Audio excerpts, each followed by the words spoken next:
ઉધના અને લિંબાયતમાં રહેતા બે મિત્રોની એક સાથે હત્યા કરાતા શહેરમાં ચકચાર મચી હતી। રૂપિયાની લેતી દેતીમાં પહેલી તારીખે રાત્રે બંધક બનાવાયેલા આ બે મિત્રો પૈકી એકનો મૃતદેહ બીજી તારીખે રાત્રે ગોધરામાંથી તો બીજાની લાશ મહારાષ્ટ્રના નંદુરબારના તળોદા પાસેથી મળ્યાનું જાણવા મળે છે। મળતી માહિતી અનુસાર ઉધનાના મહાકાળીનગરમાં ફિરોઝ ચાંદ શેખ તેની પત્ની શકીલાબાનુ 3 સંતાનો સાથે રહે છે। ફિરોઝનો મોટો દીકરો 23 વર્ષીય શોએબ મોબાઈલ સ્નેચિંગના ગુનામાં ઝડપાયા બાદ ઉબેરમાં બાઇક ટેક્સી ચલાવતો હતો। 1 ડિસેમ્બરે બપોરે 2 વાગ્યે શોએબ ઘરે જમ્યા બાદ J5TN 4143 નંબરની મોટરસાયકલ લઈ કામે લાગ્યો હતો। માતા શકીલાએ 6 વાગ્યે શોએબને કોલ કર્યો તો તેણે લિંબાયતના મારુતિનગરમાં મિત્ર નાઝીમ ઉર્ફે ભાંજા સાથે બેઠો હોવાનું જણાવ્યું હતું। ત્યારબાદ મોડી રાત સુધી શોએબ ઘરે આવ્યો ન હતો। મળસ્કે 4 વાગે માતા શકીલાની આંખ ખુલી ત્યારે પણ શોએબ નહીં દેખાતા તેણીએ કોલ કર્યો હતો। મોબાઈલની રિંગ તો વાગી પરંતુ કોલ રિસીવ થયો ન હતો।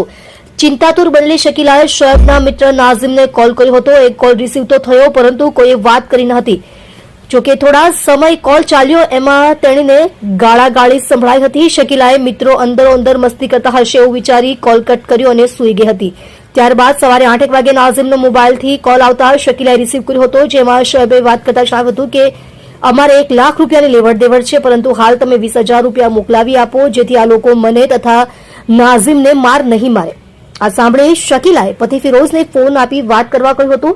ફિરોઝે પૈસા લઈ ક્યાં આવવાનું છે એમ પૂછ્યું, પરંતુ સામેથી જવાબ મળ્યો નહીં અને કોલ કટ કરી દેવાયો હતો। ત્યારબાદ શોએબ અને નાઝીમ બંનેના ફોન સ્વિચ ઓફ થઈ ગયા હતા। બીજી તારીખે બપોર સુધી શોએબ નહીં આવતા માતા પિતા તેને શોધવા નાઝીમ ઉર્ફે ભાંજાના લિંબાયત 7th ડે સ્કૂલની ગલીમાં આવેલા ઘરે પહોંચ્યા હતા।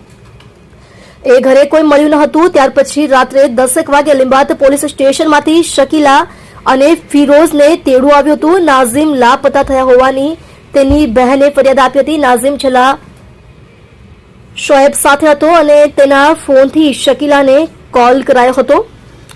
તેઓને બોલાવાયા હતા। પોલીસ સ્ટેશન જઈ શકીલાએ તેનો દીકરો શોએબ પણ લાપતા હોવાનું જણાવ્યું હતું। શકીલા લિંબાયત પોલીસ મથકમાં જ હતી ત્યારે ગોળાદરા વિસ્તારમાં એક યુવકની લાશ મળ્યાનો મેસેજ આવ્યો હતો, જેથી તેઓ ગોળાદરામાં રાજન્સ ફેબ્રિઝો માર્કેટ પાછળ એસએમસીની ખુલ્લી જાડી ઝાકરાવાળી જગ્યામાં પહોંચ્યા હતા, જ્યાં પડેલા મૃતદેહ શોએબનો નીકળ્યો હતો। તેના આખા શરીર ઉપર ઈજા હતી। શોએબની લાશ મળતા તેની સાથે લાપતા થયેલા નાઝીમ ઉર્ફે ભાંજાની શોધખોળ કરાઈ હતી। રૂપિયાની લેતી દેતીમાં બંધક બનાવાયેલા બે મિત્રો પૈકી એકની હત્યા કરાઈ હોય, બીજાના માથે પણ જીવનું જોખમ જણાતા પોલીસ તંત્ર કામે લાગ્યું હતું, જેમાં નંદુરબારના તળોદા પાસેથી નાઝીમનો મૃતદેહ મળી આવતા મામલો ડબલ મર્ડરનો બન્યો હતો।